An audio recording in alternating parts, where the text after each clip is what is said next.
Dios los bendiga, ¿cómo estamos? Por favor, mis hermanos, acompáñenme nuevamente y ténganlo marcado porque es el texto base, Hebreos 2, lo leyó esta hermana, versículo 1 hasta el 4, por favor. Hebreos capítulo 2, versículo 1 hasta el 4. Por favor, búsquelo, no lo pierda porque es ahí donde vamos a estar volviendo de forma continua y acompáñenme, por favor, ahora, hermanos. Oremos. Amado Padre, te agradecemos por tu bondad y por este día que nos regalas, el privilegio que nos das, Señor, de poder reunirnos, ver a los hermanos en la fe, caminar juntamente con ellos, Señor, y expresar con toda gratitud el amor por ti. Por favor, ayúdame, Señor, en este tema que es de suma importancia, una advertencia que te plació a ti inspirar al autor de Hebreos para el beneficio, para el consuelo y el ánimo de tu pueblo. Guía mis palabras, por favor, Señor, y bendice a mi hermano. Dale gracia para oír, para retener y para aplicar, Señor, lo aprendido. Te lo pedimos, por favor, en el nombre de Jesús. Amén. Quisiera, por favor, leer nuevamente, para hacer un énfasis, Hebreos 2. Se me acompaña del 1 hasta la mitad del 3. Dice ahí el autor de esta carta: por tanto, es necesario que con más diligencia, si puedes marcar esa palabra, diligencia, atendamos a las cosas que hemos oído. No sea que nos deslicemos, palabra clave para el día de hoy. 2. Porque si la palabra dicha por medio de los ángeles fue firme, y toda transgresión y desobediencia recibió justa retribución, la pregunta es hoy, amado hermano, ¿cómo escaparemos nosotros si descuidamos, ¿qué dice, hermanos? Una salvación tan grande. Una salvación tan grande. Hermanos, quiero comenzar con una pregunta que tal vez alguno de ustedes también se lo ha hecho cuando ha visto en medio de su situación algo como lo que ahora voy a plantear. ¿Qué le pudo haber sucedido, querido hermano? ¿Qué le pudo haber pasado a ese hombre o esa mujer que se veía tan comprometido con las cosas del Señor, que cuando hablaba de la palabra de Dios lo hacía con tanta pasión, con tanto corazón, que se le veía entregado en la adoración pública, que era tan querido por los hermanos, era tan diligente en el servicio? ¿Cómo pudo alejarse del Señor? ¿Cómo pudo hundirse en el pecado, lastimar a su familia y terminar así tan frío, tan distante, tan alejado de la iglesia, tan apático a las cosas de Dios? ¿Has conocido, hermano, a alguien así? Que estaba en la iglesia fielmente y hoy ya no está. Y no porque viajó o se fue a otra congregación, está en el mundo. ¿O qué pasó con aquel joven que llegó tan deseoso de aprender, que abrazó la sana doctrina, que defendía la buena doctrina con tanto celo, que se veía tan radical a este joven en la lucha por su pureza, tan dispuesto a ir contra la corriente de este mundo tan santo, tan celoso, tan activo, tan servicial, tan espiritual? ¿Cómo pudo apagarse de esa manera? ¿Cómo pudo descuidar esa vida que veíamos que iba resplandeciendo bajo el favor de Dios? ¿Y cómo pudo llegar a hundirse en pecados tan grotescos y terminar tan insensible a la voz de Dios, dominado por el pecado? ¿Qué pasó con ese joven? Y es de eso, hermanos, que quisiera hoy advertirles. Y simplemente voy a usar este pasaje y quiero que tú veas que esta advertencia, amada iglesia, no es únicamente para los oyentes originales de esta carta, sino que es la advertencia de Dios para su iglesia. Es más, todo aquel que está presente esta noche debe escuchar esta advertencia. No importa si se dice cristiano o no cristiano, todo aquel que ha sido y que está siendo advertido por la palabra del Señor de lo que está diciendo el autor inspirado, él les va a decir el día de hoy, cuidado, pongan mucha atención, pon mucha atención en tu camino, oh cristiano, porque puede que algo ocurra, un desliz, un descuido y no llegues al final. Hermanos, esta advertencia es solemne. Espero y oro, hermanos, mientras predico, que caiga en un corazón receptivo. Ahora, sé que ante estas preguntas que yo he hecho al comenzar, algunos pudieran responder lo siguiente, ¿verdad? Pastor, gente como estas que usted ha mencionado, es que nunca nacieron de nuevo. Tal vez lo vimos activo y fueron ciertas señales externas de conversión, pero con el tiempo finalmente se evidenció que su fe no era genuina. Uno podría decir esto, pero quiero ir más allá de eso, hermanos. Quisiera que por medio de la exposición de este pasaje de la carta a los Hebreos reflexionemos en algo más para el bien de tu alma y de la mía, sobre el cómo pasa esto en la vida de las personas que un día vemos aparentemente en la fe y después dan marcha atrás, abandonándola. Y tome nota, hermano, y sea también usted advertido, y témale al Señor, y tome acciones para que nunca nuestros pies recorran esta senda de perdición. Debes saber, querido hermano, que esta carta a los Hebreos tiene como una característica importante, distintiva, es que en esta carta, hermanos, se hacen las más temibles advertencias sobre qué te va a ocurrir si descuidamos una salvación tan grande. Y pues terminar, advierte el autor a lo largo del desarrollo de esta carta, con un corazón endurecido a la voz de Dios.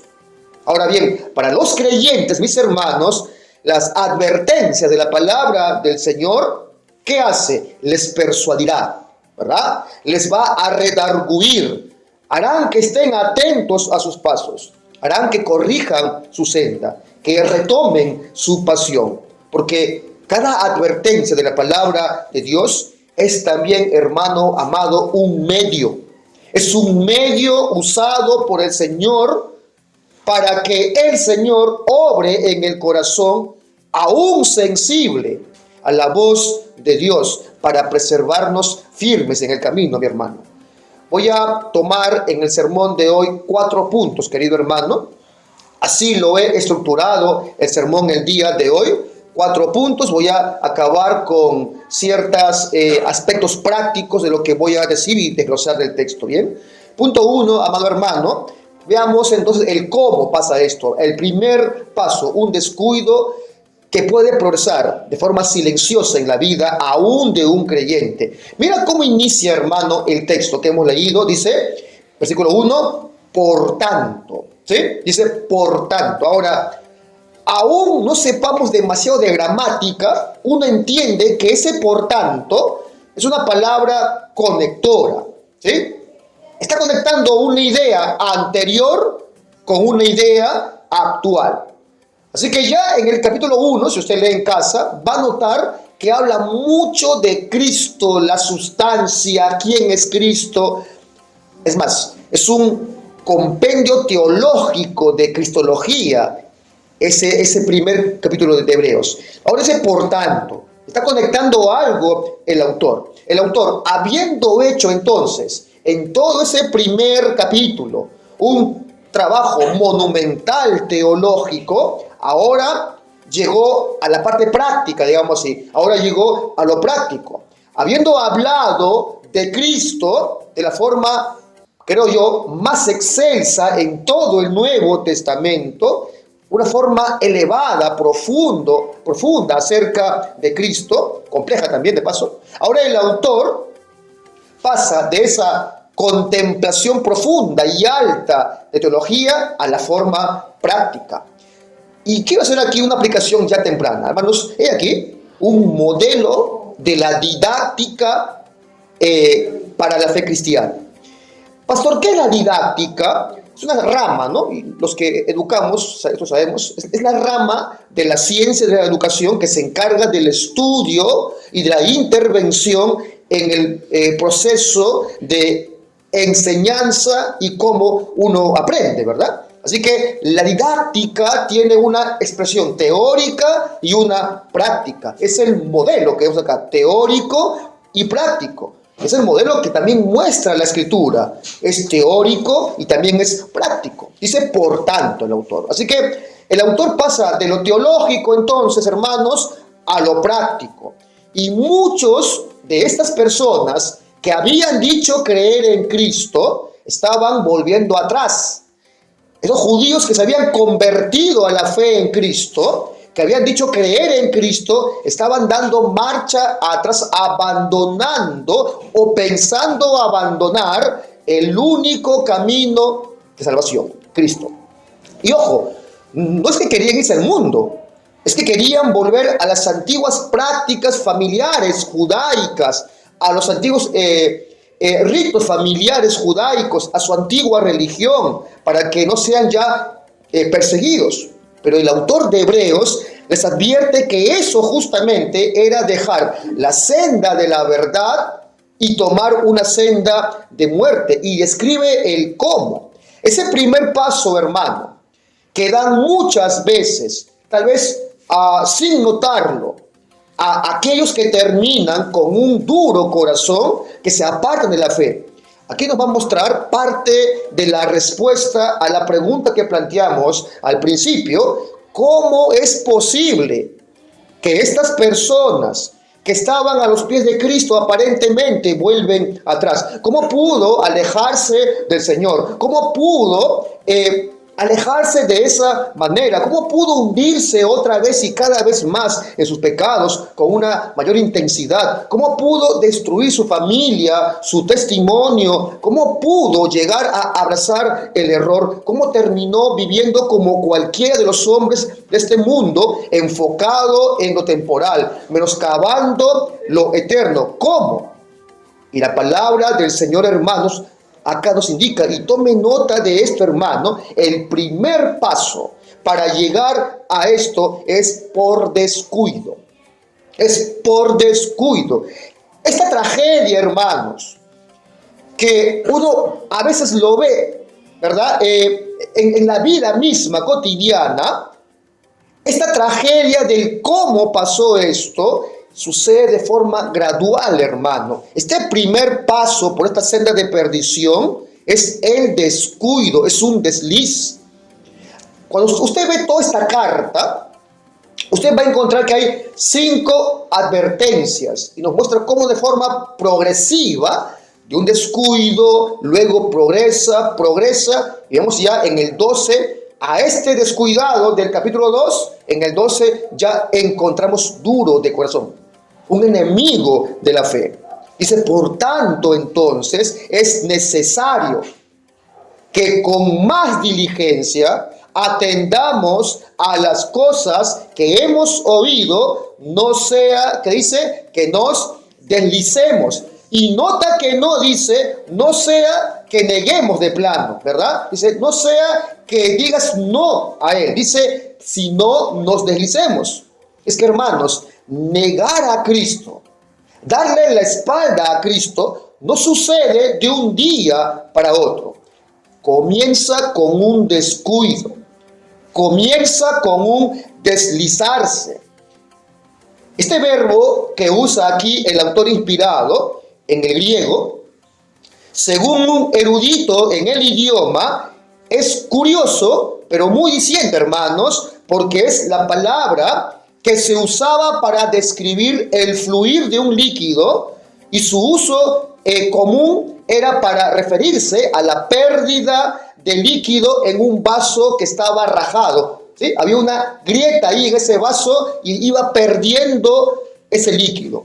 O sea, esta palabra, hermanos, el deslizarse, ilustra aquel vaso que en un momento uno lo veía lleno y rebosante sobre la mesa, pero que después de un tiempo, cuando volvemos a mirarlo, cuando fijamos la mirada en ese vaso que estaba rebosante, solo queda la mancha mojada en el mantel.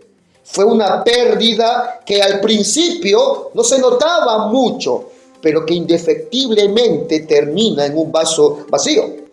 David Burr comenta al respecto lo siguiente, abro comillas, dice él: así puede ocurrir en aquel que ha profesado fe en Jesucristo sin darse cuenta, si no renueva diariamente el agua de la fe. Porque pregunta este hombre: ¿quién de nosotros no tiene alguna grieta en su vaso? Si no se asegura de estar constantemente llenándose de la palabra de Dios y del Santo Espíritu, llegará el día, advierte él también, cuando descubras que está completamente vacía.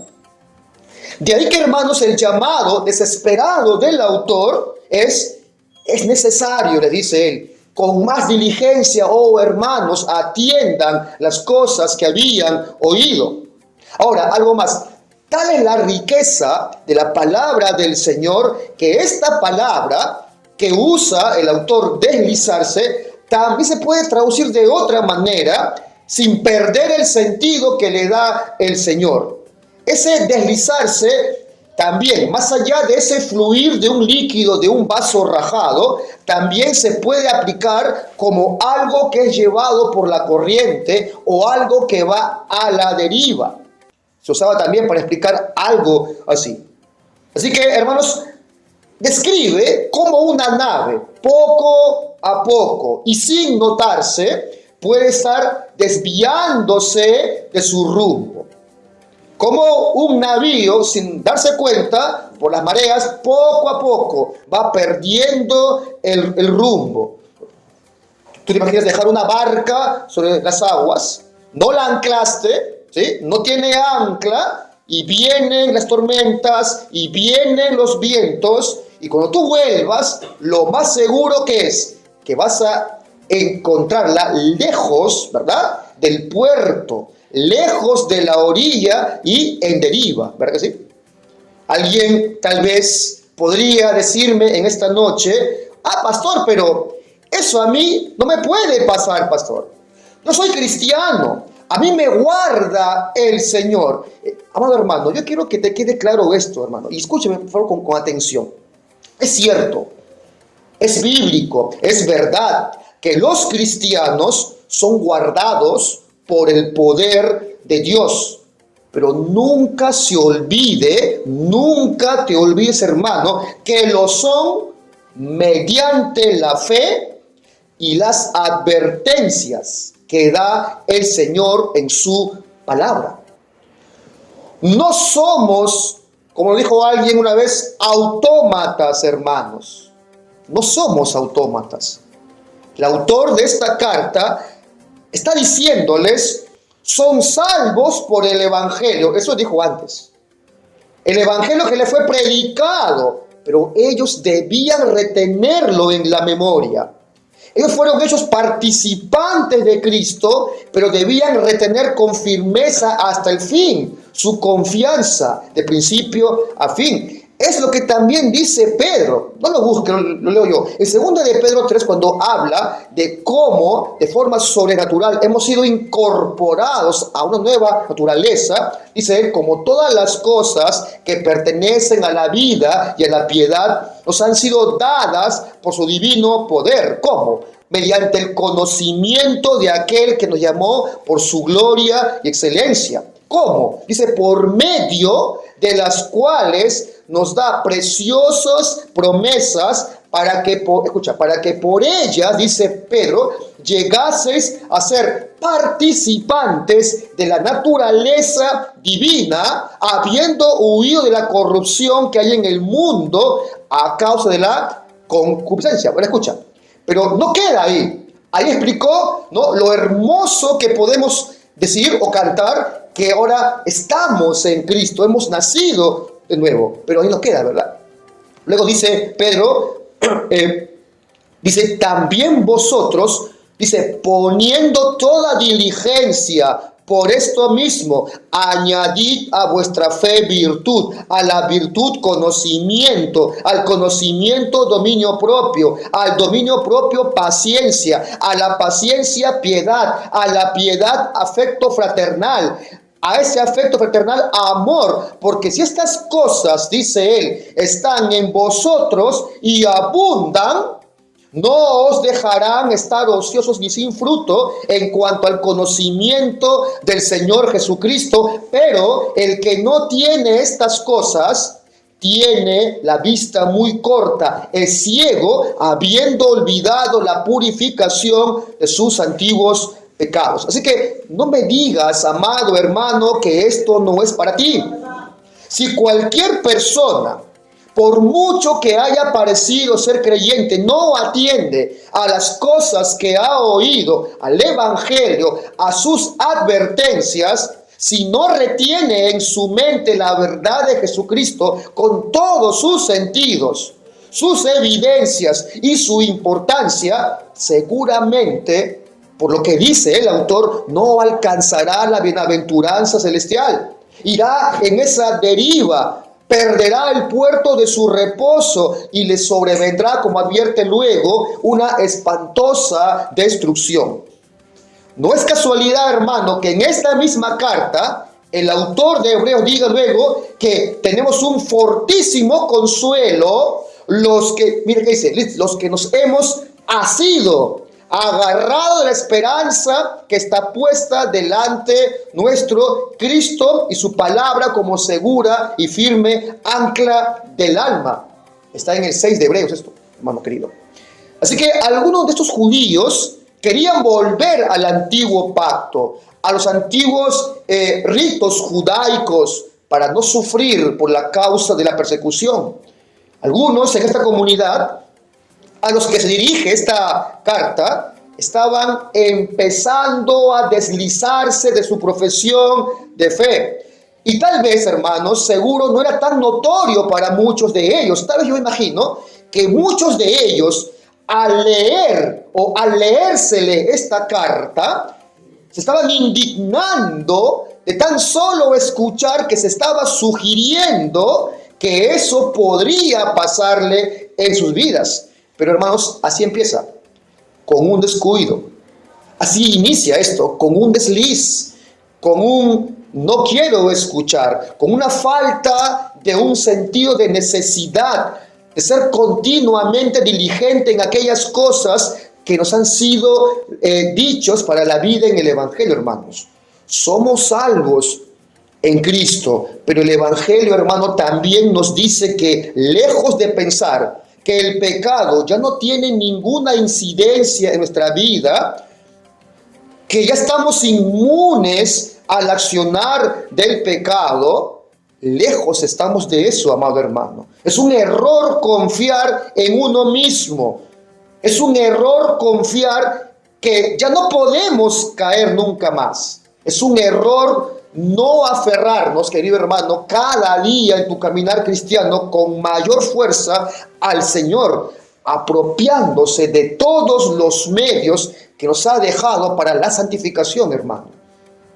Alguien podría insistirme hoy, no, pastor, eso no va a pasar conmigo. Respondo, amado hermano, una temeraria seguridad en sí mismo es el principio, hermanos, de la caída. Una temeraria seguridad, una excesiva seguridad en sí mismo es la primera puerta que se abre. Esté atento, jovencito. Esté atento, hermano. No te confíes. Continúa y diligentemente acude a todo aquello que has oído. Dice el autor, con más diligencia. Es un ruego, hermanos, con más diligencia atiendan a las cosas que oyeron. Esto es, no se descuide, iglesia, no bajen la marcha en lo más importante, que no deje de ser prioridad en sus vidas, no dejen de llenarse, no confíen en ustedes mismos, no pongan su ancla en lo temporal, sino se hallarán luego vacíos, volverán atrás a ese estado de postración en la que se hallaban antes del Evangelio. Y lo peor es que muchos lo negarán. Ahora, el segundo punto es, y muchos de ellos querían justificar su desvío En Hebreos 2, ahora nuevamente vamos al texto, hermanos, dice entonces, por tanto, y acá usa un término clave, dice, es necesario que con más diligencia, otra vez, que dice, atendamos a las cosas que hemos oído, no sea que nos deslicemos. No es te conviene, ¿verdad? No es apenas conveniente. No es algo que se sugiere que lo hagas. No es algo sugerido o solamente aconsejable. No es una opción, dice el autor, es necesario, ¿verdad? Y algo necesario, hermano, es algo que se debe ser. O sea, que debe tenerse para la existencia, para la actividad o el correcto estado de alguien o de algo. Es obligatorio, ¿verdad? Es algo indispensable.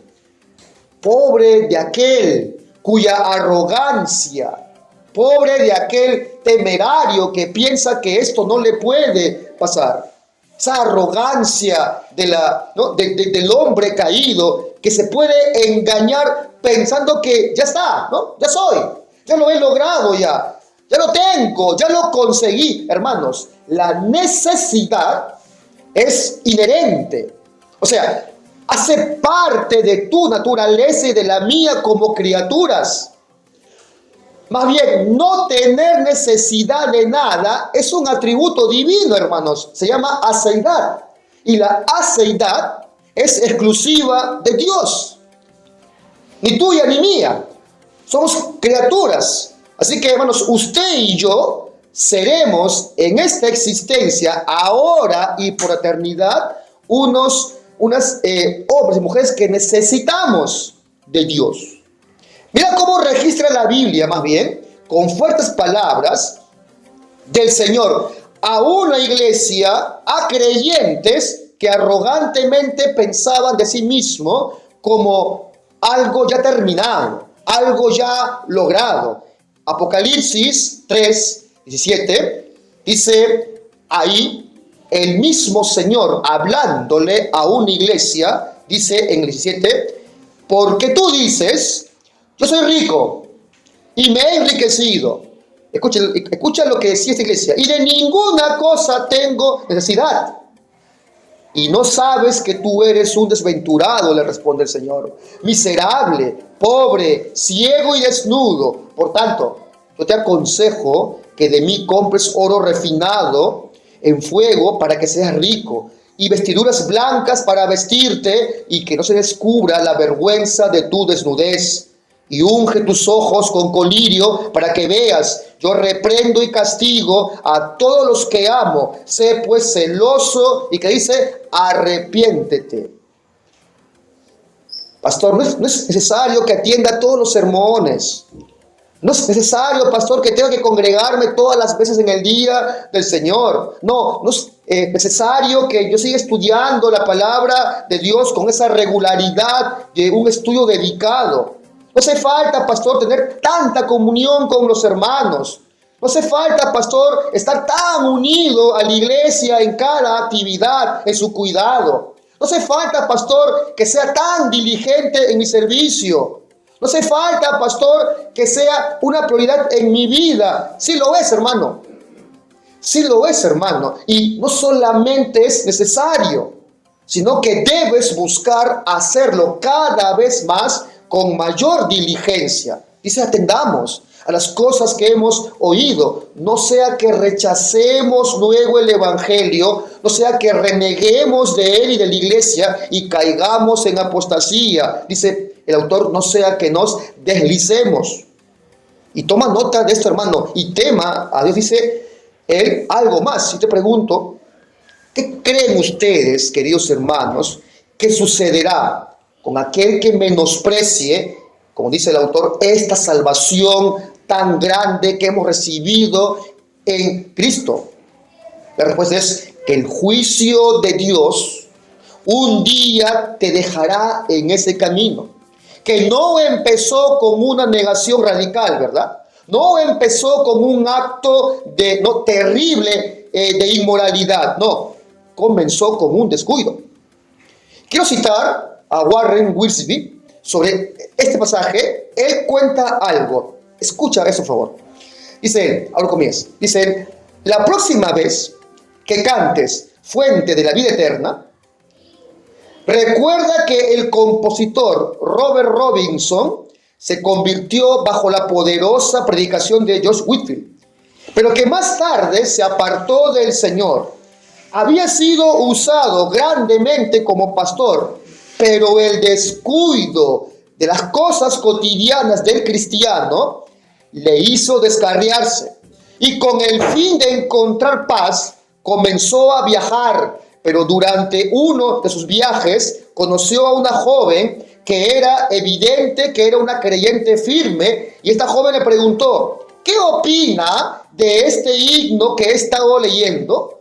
Mostrándole el himnario. Era el himno que Robinson había escrito, y trató de evadir la pregunta, pero fue imposible porque el Señor le estaba hablando. Al fin y después de mucho dolor, se humilló y confesó quién era y cómo había estado viviendo lejos del Señor. Pero esta fuente de toda bendición, cita Warren Wiersbe, estaba fluyendo, le dijo ella, y por su estímulo Robinson fue restaurado a la comunión con el Señor. Y acaba diciendo, es fácil deslizarse cuesta abajo, pero qué difícil, dice él, es regresar en contra de la corriente de nuestra naturaleza caída. Atiende, hermano, teme, hermano. Y 3, un remedio para evitar el desliz. No solo te advierte el texto, también te da un remedio, hermano. Dice en el 2, porque si la palabra dicha por medio de los ángeles fue firme, escucha esto, y toda transgresión y desobediencia recibió justa retribución, pregunta, ¿cómo escaparemos nosotros si descuidamos, que dice, una salvación tan grande? Estos dos versículos, hermanos, es como que el autor llega al punto. Lo hace ahora con más contundencia, ya respaldado por la evidencia del texto. Ahora pasa a reforzar la advertencia sobre la gravedad del camino de muerte que estaban tomando algunos de estos hermanos al volverse a las antiguas prácticas del judaísmo. Estos versículos, hermanos, son una extensión de la exhortación del versículo 1, es un refuerzo. Y hay dos motivos grandes, hay dos grandes razones, hermanos, por la cual el autor refuerza lo que advirtió en el versículo 1. Una razón, la primera, es que, hermano, caer en el pecado de descuidar el santo evangelio es el peor pecado en el que podemos caer, hermano. Mira, sé que es gravísimo el adulterio, la borrachera, la drogadicción, son graves, así como el egoísmo es grave, pero hermanos, no hay peor condición que abandonar el mensaje del evangelio. ¿Por qué? Si caes en fornicación, todavía hay un lugar donde buscar perdón. Pero si te apartas del evangelio, la pregunta es, ¿dónde encontrará ahora salvación tu alma? ¿Dónde hallará refugio tu alma? No hay lugar.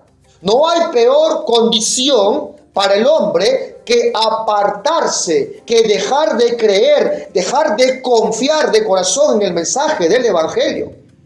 Y esto, hermano, es algo que la iglesia tiene que ser advertida constantemente. No dejes de poner tu confianza en Cristo. No dejes de confiar en el único mensaje que te puede salvar. Pero hay una segunda razón por la cual es como que le da más refuerzo a lo que advirtió. Es que, hermanos, somos tardos para oír, ¿verdad? De ahí que Pablo le dice a los filipenses, a mí no me, ¿qué dice? A mí no me molesto, ¿qué? Deciros las mismas cosas. ¿Y qué dice? y es seguro para ustedes. ¿Por qué decía esto Pablo? Bueno, porque somos tardos para oír, tardos para escuchar, sobre todo la exhortación, sobre todo la advertencia. Y después de haber escuchado la advertencia, incluso podemos seguir cayendo en apatía. Así que, ¿cómo podemos? ¿Qué remedio nos da la misma Escritura para estar anclados en Cristo? ¿Qué les pide el autor de los Hebreos a este pueblo para que se guarden de deslizarse? La respuesta es, hermano, meditar en los juicios de Dios. En el caso de ellos, meditar en los juicios del Antiguo Testamento. Así que, ¿cómo podemos meditar en los juicios de Dios? En el caso de ellos, del Antiguo Pacto, dice en el 2, porque si la palabra dicha por medio de los ángeles fue firme, toda transgresión y desobediencia, que dice, recibió justa retribución. ¿Ven a dónde los lleva el autor? ¿Ven su pedagogía? Los lleva a que mediten, a que recuerden, a que teman los juicios de Dios en el Antiguo Testamento. Y si uno va al Antiguo Testamento, va a ver que nos aportan numerosos ejemplos que demuestran que toda violación y desobediencia recibió su justo castigo. El autor de Hebreos enfatiza el principio que enseña que transgredir la ley divina resulta en una justa retribución de castigo. Toda violación es mala, todo afrenta ante Dios, todo acto de desobediencia. Usted ve el mensaje del Antiguo Testamento, usted no verá una violación de la ley de Dios sin sufrir consecuencias, ¿verdad? ¿Cuánto más, dice ahora el autor, cuánto más ante la luz del Evangelio, ante la luz que trajo Cristo, cuánto más ustedes deberían atesorar esta gran salvación? Así que, ¿cómo podemos meditar en los juicios de Dios del Antiguo Pacto? Mira, lee, medita, teme. Mira, por ejemplo, a Faraón, ¿verdad? Rechazó la palabra de Dios, no la quiso oír, por lo tanto, ¿qué ocurrió? Fue castigado. Mira a los hijos de Coré, ¿verdad? No escucharon la palabra de Dios, se abrió la tierra y se los tragó. Mira a los hijos de Israel, no escucharon la palabra de Dios, vinieron hombres en guerra y los mataron. Y en última instancia, los que no fueron ahí muertos recibieron justa retribución en el fuego eterno. Y así hay muchos otros historias, hermanos, en el Antiguo Testamento. Mayor retribución, le dice el autor, recibirás si descuidas esta grande salvación, este gran mensaje del Evangelio. Mira a Judas Iscariote. Dejó de poner su confianza en Jesús y por lo tanto recibió una justa retribución que merece alguien que abandona el mensaje de Cristo. Judas murió ahorcado, su cuerpo cayó, sus entrañas fueron desparramadas como parte del juicio de Dios por haber traicionado y vendido al Hijo de Dios. De él dijo Jesús lo siguiente, Mateo 26, 24, dice, a la verdad, el Hijo del Hombre va, según está escrito de él, mas hay de aquel hombre por quien el Hijo del Hombre es entregado. Bueno le fuera a ese hombre no haber nacido, porque ahora su alma está atormentada en el infierno. ¿Por qué, pastor? Porque descuidó una grande salvación. ¿Y cuál es la consecuencia de descuidar el Evangelio? Enfrentarse al Dios vivo. Y horrenda cosa, dice este autor, ¿qué dice? Es caer en manos del Dios vivo. No hay tan grande pecado como este, hermano, el de pisotear la sangre del Hijo de Dios. Y sí, hermano, esta es una amenaza. Es una amenaza, amigo, es una amenaza, hermano. Y uno dirá tal vez, pastor, eso sí no me parece. Yo creo que la iglesia debe predicar solamente el amor de Cristo. Respondo, hermano, el evangelio predica amor porque tiene promesas de salvación. Pero también el evangelio, hermano, también predica amenazas. La ley predica también amenazas. ¿Qué dice de no perseverar en las cosas de la ley? Dice Gálatas, maldito sea. ¿Cómo Dios entonces guarda a la iglesia para que se mantenga en la fe, para que no se descuide del evangelio? Por medio de advertencias, de severas amenazas. Los antiguos llamaban amenazas evangélicas, le llamaban a esto. Cada vez que escuchaban una advertencia, ellos sabían que era una amenaza evangélica. ¿Y para quiénes son esos hermanos? A ti, amigo, por ejemplo, te amenaza el evangelio. Este mensaje te amenaza, jovencito. Este mensaje te amenaza, hermano, en especial a los que no han creído con todo su corazón. Es una amenaza para ti. ¿Qué dice el Señor? Que vas a recibir, si no has creído y no estás firme en Él, un grande y cruento castigo. Que si sigues ignorando y despreciando el santo evangelio de Dios, pero también debes saber que Jesús vino a derramar su sangre para que no tengas que sufrir tan cruento castigo. Que su amor se ha derramado en la cruz. Dios dio a su Hijo para que no tengas que perecer, amigo. Así que, joven, cree en Él. Niño que me escuchas, cree en Él. Adulto, cree en Él. ¿Por qué vas a perecer? ¿Qué necedad hay que, siendo advertido, te descarríes del camino? Mira a Faraón, ¿verdad? Que escuchando el juicio de Dios, que dice el texto, se puso duro su corazón. Pero ¿qué te hace diferente a ti si hoy escuchas esta gran salvación, este mensaje del evangelio, y prefieres ignorar el mensaje y no entregar tu vida a Él y no confiar en Él? Así que, amigo, este mensaje, este texto, sí, te amenaza. Tiene el objetivo de guiarte al evangelio. No es simplemente una amenaza para que quedes temblando de miedo ahí. Sí, tiembla, porque es horrenda cosa caer en las manos de un Dios vivo. Pero es para guiarte al evangelio. Y a usted, mi hermano, también esto le amenaza. Es también esto para el creyente, hermano. Cuando tú ves a Judas, cuando tú ves a Saúl, cuando tú escuchas esta amenaza, es para que tengas cuidado, hermano. Para que seas movido y persuadido a mantenerte firme en la fe.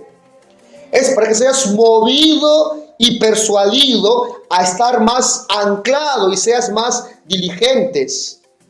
Así que, ¿para qué está esta advertencia, esta amenaza? Viene para despertar también al cristiano.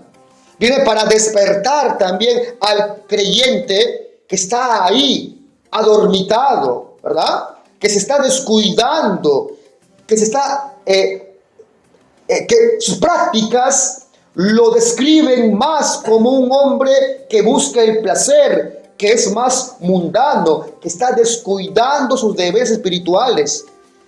Es una advertencia que te dice persevera, ¿verdad?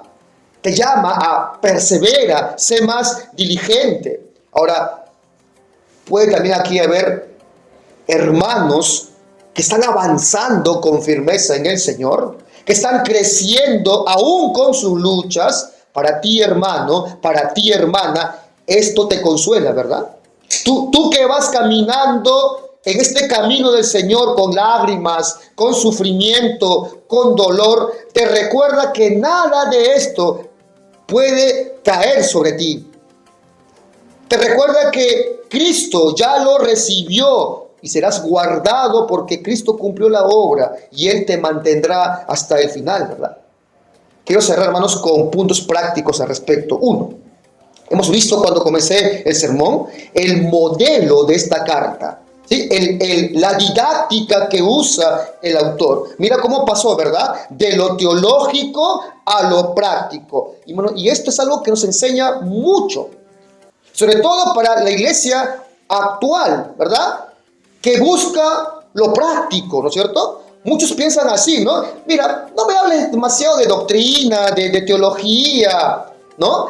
Háblame cosas prácticas, de frente nomás, dame los 5 pasos, ¿no? Para el buen matrimonio, dame, ¿no? Los 5 pasos para tener una vida, ¿no? De excelencia cristiana, dame los 3 pasos mejor para saber cómo guiar en la crianza. Y es bueno que sea así, pero hermanos, no es todo, ¿verdad? No es todo. Tal pensamiento de solamente lo práctico no corresponde, hermano, a el pensamiento de la Escritura. Si vamos a entender correctamente lo práctico, primero debo trabajar arduamente lo teológico, lo doctrinal. A mí me encanta cuando el pastor hace sus manuales, ¿no? De teología. Teología, práctica, ¿no? Doctrina, práctica. La práctica, ¿por qué? Fondo bíblico, práctica bíblica. Bueno, esa es la idea, esa es la didáctica correcta, porque aquello que es práctico, pero que no vino de la verdad, es pragmatismo, hermano, y tengan cuidado con eso. Lo práctico comienza en primer lugar por la verdad teológica. Y yo sé que esto cuesta, ¿verdad?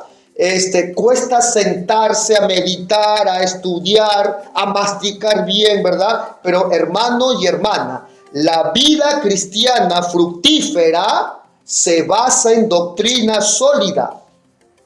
¿Usted quiere orar mejor, hermano? Bueno, antes de mejor pedir, dame los 5 pasos para orar mejor, para orar de forma poderosa. ¿Por qué no mejor medita profundamente en la grandeza de quién es Dios? De aquel que voy a acercarme, de aquel que voy a pedirle. ¿Por qué no medita en la obra de su Santo Espíritu, de cómo obra a través de la oración para llenar el corazón de los suyos? ¿Por qué no medita en su inmutabilidad, en su aceidad? Por ejemplo, piensa en la iglesia y la unidad. ¿Cómo puedo aplicar, pastor, de forma práctica en la unidad de la iglesia? ¿Cómo puedo alcanzar ese pensamiento práctico, pastor, para estar unido a la iglesia? ¿Cómo puedo llegar a eso, pastor? Algunos son, dame los 5 puntos prácticos, a ver cómo me uno a la iglesia. Pero mira lo que hace Pablo, por ejemplo, en Efesios. Primero hay que hacer, él construye un argumento teológico, ¿qué es la iglesia? ¿Verdad? Y lo hace a la luz de quién es Cristo. ¿Qué es la iglesia?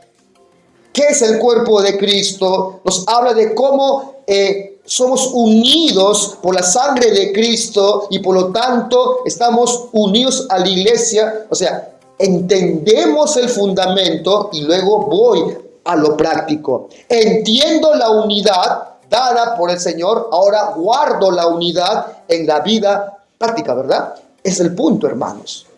Así que lo práctico siempre deriva, hermano, de lo teológico, de la verdad. Segunda, punto práctico, te pregunto, hermanos, a la luz de lo que hemos visto hoy, ¿has dejado de atender aquello que una vez proclamaste públicamente con tu boca?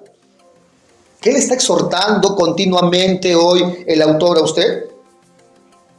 ¿Estás volviendo tú a contemplar continuamente ese mensaje que has oído y lo hace con diligencia? Atienda con diligencia, hermano, lo que ha oído.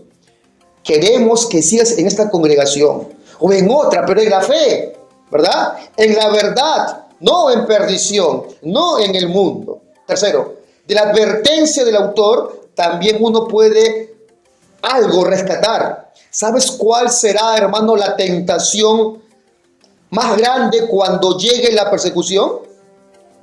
como pasaban ellos, adaptar tu cristianismo a la vida del mundo.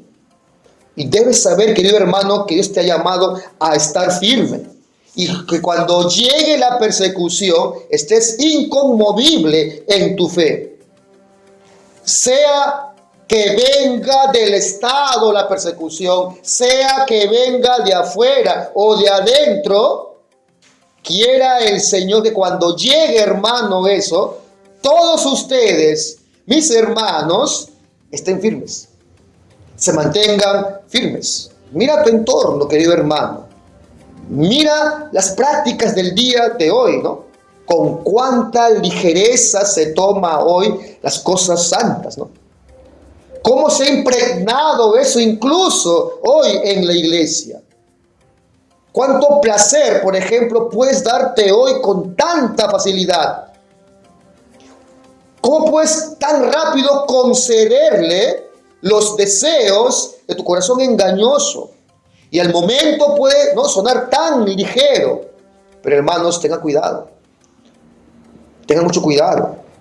Sea advertido, querido hermano. Sea advertido que actúe con más diligencia en todo aquello que evoca santificación. Atienda esta palabra, hermano.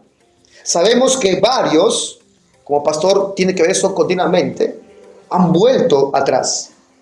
Algunos en el mundo, otros en falsas iglesias. ¿Por qué, pastor? Un momento vivían su vida cristiana, incluso en un lugar de sana doctrina, pero se descuidaron. Dejaron de oír con diligencia, dejaron de atender con diligencia. Se deslizaron y poco a poco le dieron la espalda a Cristo. Hermanos, y para terminar, la advertencia que hace este autor sobre la retribución más grande, el castigo más grande a los que se vuelven atrás, debe ser tomada, hermanos, muy en serio. Esto, hermano, no es poesía, hermano.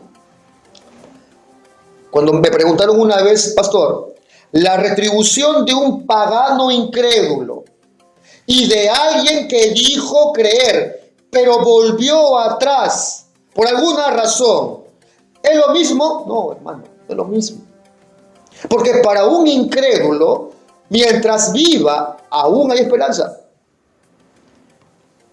Pero escucha, pero el que menosprecia esta salvación tan grande, habiendo degustado, como dice el autor, de esto, y lo hace de forma deliberada y consciente, no le queda esperanza a él. Que alguien que habiendo escuchado el Evangelio, que manifestó haber creído en el Evangelio, que fue expuesto a la verdad, que la conoce de forma intelectual, que dice creerla, que gustó de la palabra de Dios, que degustó de sus bendiciones, aún pudo estar en medio de una iglesia, pero después de ello le da la espalda, negándole en cualquiera de las formas que existe de negar la fe, y se entrega a una vida de pecado, abrazando el error o simplemente continuando un rumbo en su vida con total apatía a la voz de Dios. Hermanos, es uno de los horrores más terroríficos que puede usted imaginarse en la existencia de un ser humano. ¿Por qué, pastor? Porque para los tales ya no hay esperanza. Porque el único camino de salvación que hay, ya lo conocen y lo han repudiado conscientemente. Hermanos, oremos para estar firmes. Amén. Y no seamos ni usted ni yo alguno de estos. Amén. Oremos. Santo Padre, te agradecemos por tu palabra bendita hoy, por tu advertencia. Señor, como hemos dicho hoy, esta amenaza evangélica para los que te niegan es para temer y temblar. Para los creyentes que están adormitados es para despertarlos y llamarlos a la perseverancia. Pero para los que con lágrimas están creciendo y caminando, es para consolarles, para decirles, esto no llegará a ti, tienes un fuerte consuelo en tu Señor. Como quiera, oh Señor, tu palabra es ese instrumento, ese medio para capacitarnos, para caminar firmes, anclados en Cristo.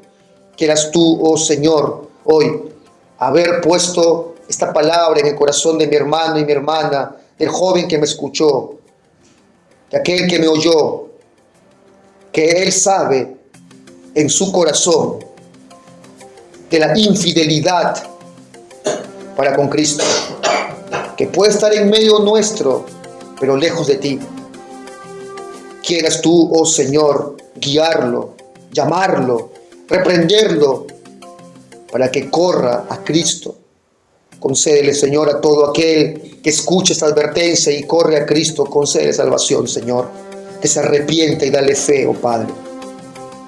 Damos a ti, oh Señor, gracias por tu palabra, porque eres bueno, Señor, con nosotros, porque también, Señor, nos muestras como cristianos dónde debemos, Señor, seguir siendo diligentes. Que nadie aquí, Señor, se descuide, que nadie aquí, Señor, piense que ya lo alcanzó todo, oh Señor, sino que sea humilde, que confíe cada vez más en ti, oh Señor, y que use todos los medios dispuestos para su beneficio. Te lo pedimos, Padre, en el nombre de Jesús. Amén.